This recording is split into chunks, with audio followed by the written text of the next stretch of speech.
Supreme court ने अंततः जो एक फैसला लिया है कि इस बिल को पूरी तरीके से रोक लगा दे जाए फिलहाल के लिए, क्या ये किसानों के हित में होगा, ये जो बोला गया है? जय हिंद जय भारत। रेबल सदानंद पति। सबसे पहले एक बात बताऊंगा कि सोशल मीडिया में कोई बहुत बड़ा मैं व्यक्ति नहीं, एक्चुअल में जो पीछे पोस्टर है वो सबसे बड़े हैं भानु प्रताप सिंह जी, जो भारतीय किसान यूनियन भानु के राष्ट्रीय अध्यक्ष हैं।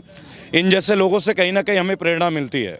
जीवन में भूल तो हर व्यक्ति करता ही है कहीं ना कहीं, पर मुझे लगता है किसान आंदोलन एक ऐसा मंच है जहां हम सभी को आके अपनी गलतियों का एक प्रायश्चित कर लेना चाहिए, क्योंकि अगर हम किसानों के हित के लिए भी अपनी आवाज़ को बुलंद नहीं कर पाए तो हमारा जीवन व्यर्थ है।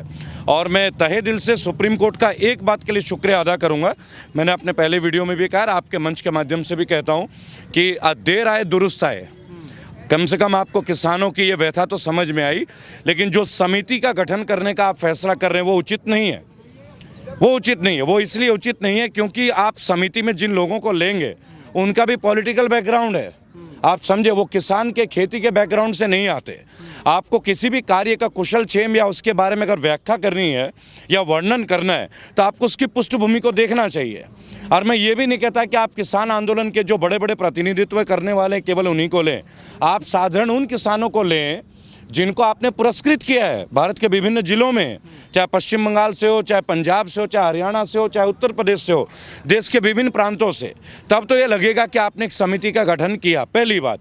और अभी इतनी जल्दी क्यों है हमें समिति गठन करने की? जब आपको ये लग रहा है, जब आपने तल्ख टिप्पणी की है केंद्र सरकार के ऊपर कि हमें ये नहीं समझ में आ रहा है कि आप समस्या का कारण है या समाधान का, ये सुप्रीम कोर्ट की मतलब टिप्पणी है। तो जब आप खुद कंफ्यूज्ड हैं, आप सुप्रीम कोर्ट में सबसे वरिष्ठ और शिक्षित जो हैं और बैरिस्टर्स और एडवोकेट होते हैं, जजेस होते हैं, तो हम जैसा साधारण भारतीय तो पूरी तरह से कंफ्यूज्ड है। आप ये समझे, हमारी मानसिक स्थिति को समझने का प्रयास करें तो क्यों ना तत्काल प्रभाव से आप इस बिल को निरस्त करें या केंद्र की सरकार से कहें कि ये बिल रोके मत, वापस लीजिए। अभी इसकी आवश्यकता नहीं है। अभी हम कोरोना से भिड़ रहे, अभी तो वैक्सीन की पता नहीं है।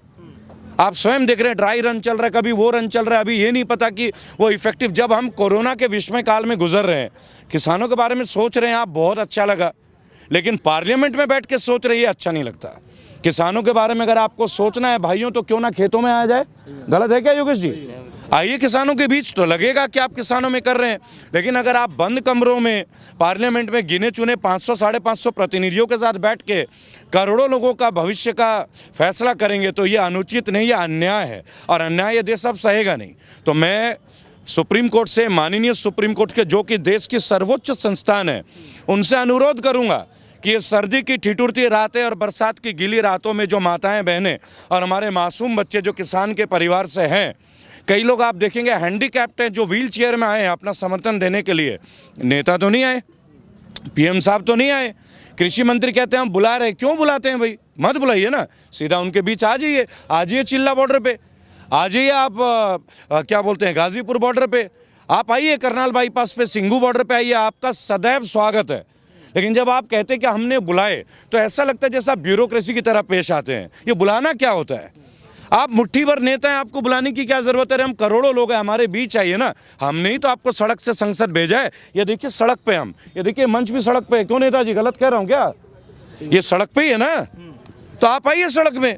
ऐसा तो नहीं कि सड़क से संसद पहुंच गया हमें भूल गया। आप भूल गए होंगे, हम अपना अधिकार नहीं भूलेंगे। क्या सुप्रीम कोर्ट ने जो बताया है कि अभी पूरी तरीके से जो है इस पर रोक लगा दिया जाए, इससे आप लोग क्या संतुष्ट हैं? देखिए, सुप्रीम कोर्ट ने ये कहा है कि आप इसे होल्ड कीजिए, बराबर, समिति बनाइए। ये दो चीज़ अलग अलग है। रोक लगाना, समिति बनाना, दो ही बहुत अलग है। North pole and south pole, ऐसा वाला डिफरेंस है। समिति तो एक प्रोग्राम का हिस्सा भी हो सकता है ना। आज आप जानते हैं कौन सी चीज़ है जो इनको कंट्रोल में नहीं है? इन्हीं का तो आदेश। 8 बार वार्ता बुलाए हैं, वो विफल रहा है। लेकिन जो संसद है चलाने की बातचीत कर रहे हैं, तो वो क्यों नहीं चला करके पूरी तरीके से इस पे बात? देखिए, संसद में क्या है, आज इन पे मेजॉरिटी ये बिल पास कर रहे हैं। क्या फैसला मानेंगे आप संसद का? भाई हम सब का फैसला ये विधायक और एमपी तो कर रहे हैं ना, और तो कोई कर नहीं रहे। तो फिर भी सुप्रीम कोर्ट ने हमारे लिए बचने की एक राह दे दी कि रोको। और ये रोकना ऐसे ही नहीं है ऐसे टाइम पे, ये भी मैं आपको बता दूं, क्योंकि माननीय सुप्रीम कोर्ट की दिख रहा है, उनको भी ये दिख रहा है कि लोग टस से मस नहीं हुए, बुजुर्गों का हौसला टूटा नहीं, बच्चों का हिम्मत अभी छूटा नहीं है। और हमारी देश के माताएं और बहनें वीरांगना है, लक्ष्मीबाई तब थी, आज हैं और सदियों तक रहेंगी। विरोध प्रदर्शन अभी भी जारी है, चल रहा है, आज भी बिल को चलाया गया जगह जगह पे। देखिए, विरोध प्रदर्शन क्यों नहीं होगा? आज विरोध है करके ही तो होल्ड पे जाने की बात चल रही है। अगर हम विरोध करते ही नहीं तो अब तक तो लागू हो चुका होता। जीएसटी लागू नहीं हुआ क्या? नोटबंदी लागू नहीं हुआ क्या? मैं आपके मंच के माध्यम से पूछता हूं, कितने लाख करोड़ आ गए? आप मुझे हिसाब दे दीजिए। मुझे तो आरटीआई का जवाब अब मिलता नहीं है। जब पीएम केयर फंड बनाने की आवश्यकता क्या पड़ गई कोरोना काल में, और बना दी तो आरटीआई के दायरे में बाहर क्यों रखा? इस बात का प्रश्न को कौन पूछेगा? आप ही के मंच से पूछा जा रहा है। जब आप पूछ लीजिए माननीय मंत्रियों से, प्रधानमंत्री जी से। नहीं तो कृषि मंत्री जी साफ तौर पे उनका यही कहना है कि बिल जो है रद्द तो नहीं किया जाएगा। फिर इसमें क्या होने वाला? देखिए, मैं एक बात बोलता हूँ, जब कोई ये कह दे कि ये नहीं होगा, तो देखो अलेक्जेंडर ने भी बोला था, नेपोलियन ने भी, there is no word impossible in the world. असंभव कुछ भी नहीं होता, बराबर। जब मोदी जी प्रधानमंत्री बन सकते हैं, फिर से चाय वाला भी बन सकते हैं। नया क्या है?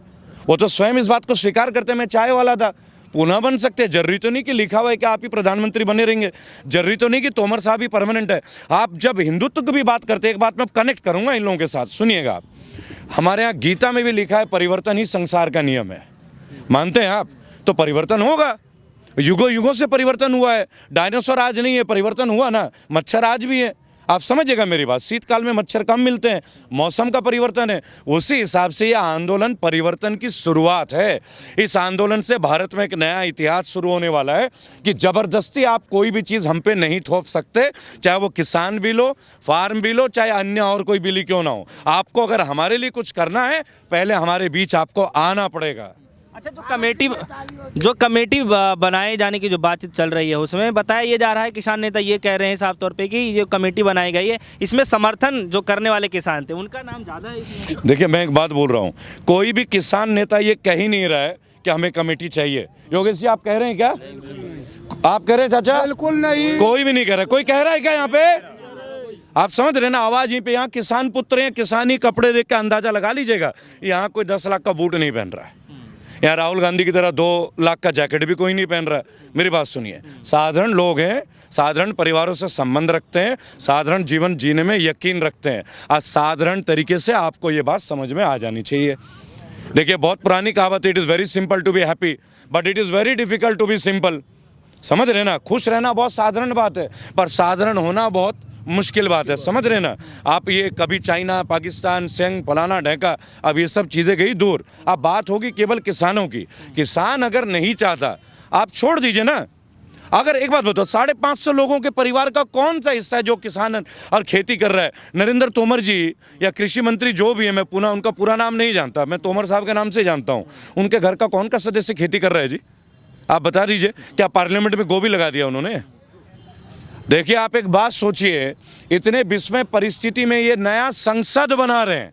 कितना बड़ा बजट है इन 550 लोगों के लिए, और करोड़ों करोड़ों का बजट, बराबर। नया संसद बना रहे, जरूरत है क्या नया संसद की? अरे किसानों को यूरिया टाइम से दो, पानी टाइम से दो, सबसे बड़ी बात है बिजली के बिल कम कर दो ना। उत्तर प्रदेश में हम रिकॉर्ड बिजली का बिल पे कर रहे हैं, रिकॉर्ड। इस पे तो आपका गौर जा नहीं रहा। गन्ना के जो किसान हैं पश्चिमी उत्तर प्रदेश के, आपको आरटीआई के डॉक्यूमेंट दे दूं क्या? कितने लोगों का भुगतान नहीं हुआ है? अगर किसानों की बात करेंगे ना सर, तो पहले किसानों के पुराने मुश्किल का तो समाधान करके दो, नया बाद में कर लेना। अभी किसानों का आंदोलन तो ठीक है, करीब 1.5 महीना हो गया जारी है। भारतीय किसान यूनियन के काफ़ी जगहों पे देखने को मिल रहा है, विरोध प्रदर्शन जोर शोर से लगे हुए कर रहे हैं।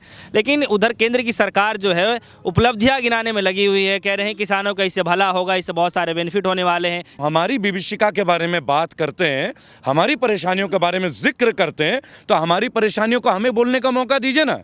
तोमर साहब कौन होते हैं हमारे बारे में बताने के लिए? समझिएगा, स्मृति ईरानी जी कौन होती हैं? हेमा मालिनी जी कौन होती हैं? कैंट का पानी सबसे शुद्ध पानी 2.5 किलो का सनी देओल, क्या वो किसान है क्या? आपको ये तो तय करना होगा कि किसान की भाषा कौन बोल रहा है, आखिरकार वो किसान है भी या नहीं। माननीय राजनाथ सिंह ने कहा, मैं उनका सम्मान करता हूं व्यक्तिगत तौर पे, लेकिन जब राजनीतिक टिप्पणी होगी तो बातचीत होगी, चर्चा तो जरूरी है, विश्लेषण जरूरी है। उन्होंने मैं कहा कि मैं किसान परिवार से ही हूँ। मैं उनसे अनुरोध करूँगा, क्यों नहीं आप किसानों के बीच आते? आपके पुत्र ही नोएडा के विधायक है पंकज जी, बोलिए ना उनको आके मिलने के लिए। 5 सवाल पूछूंगा खेती के बारे में उनसे, 5 सवाल पूछूंगा। देखिए मैं नाम लेके बात करूंगा, व्यक्तिगत बात करूंगा। जनप्रतिनिधि है, मेरा अधिकार है उनसे पूछना, आप लोगों का भी अधिकार होगा ना जी। बिल्कुल, जैसे बोर्ड दिया बराबर, ये सामने बराबर, आप आ जाइए। मैं देश के हर, ये भाई साहब बंगाल से आए हैं, पश्चिम बंगाल से, बराबर परसों के आए हैं। बराबर क्यों आए हैं? समर्थन देने के लिए आए हैं इस परिवार को, कि भारतीय किसान यूनियन भानु को और तमाम अदर संगठनों को अपना समर्थन देने आए हैं। क्यों आए भाई? पैसा खर्च नहीं होता क्या? कोरोना नहीं है क्या? मंत्री जी बोलते हैं ना कोरोना, इतना ट्रायल चल रहा है इसलिए कि हर राज्य के, हर तहसील के, हर जिले के, हर ब्लॉक के, हर गांव के किसान को इस बिल से तकलीफ है। आपको ये बात समझना होगा, समझना होगा। 5.5 से लोग मिलके 135 करोड़ भारतीयों का भाग्य विधाता नहीं बन सकते, और किसान तो स्वयं एक भाग्य विधाता है। आप जो एनर्जी यूज कर रहे हो, मैं जो बोलने की क्षमता उत्पन्न कर रहा हूँ, कहाँ से आता है? खाने से आता है ना। वो भोजन भी इनकी तरह या ताऊ की तरह किसान ही करते हैं। अब ये ताऊ तो नेता तो है नहीं, ये चाचा बोलते हैं नेता तो है नहीं जी, किसान ही हो ना जी।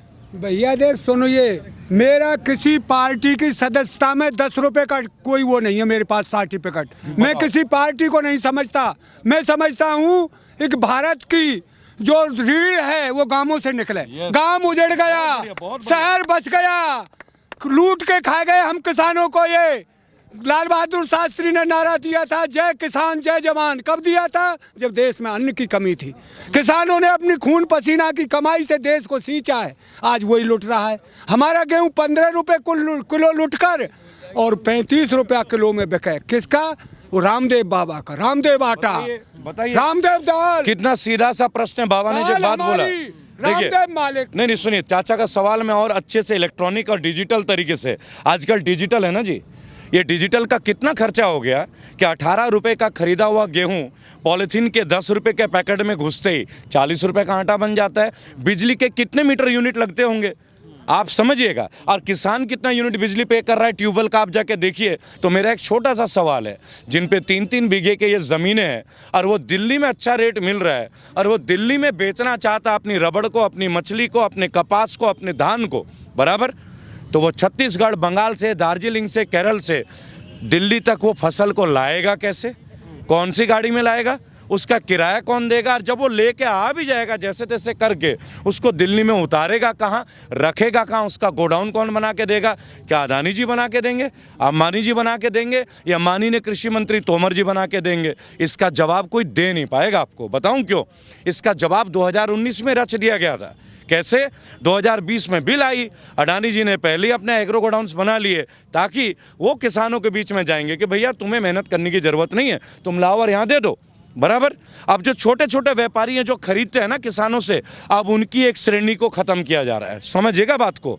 2 साल में हम लोग साधारण भारतीय, और भारतीयों की एक आदत है, हम अच्छे कामों को बहुत जल्दी भूल जाते हैं, बुरे कामों को बड़ा प्रशंसा करते हैं। ये आदत हमें सुधारनी होगी। अब हमें आदत सुधारनी होगी। ये आखिरी जुमला है, अगर इस जुमले से हम नहीं बचे, दोबारा हमें कोई बचाने नहीं आएगा, क्योंकि अब खत्म होगा किसान, सर्वनाश होगा किसान का। और जिस देश में किसान का सर्वनाश होगा, उस देश में कोई नागरिक जी नहीं सकता, कोई टिक नहीं सकता।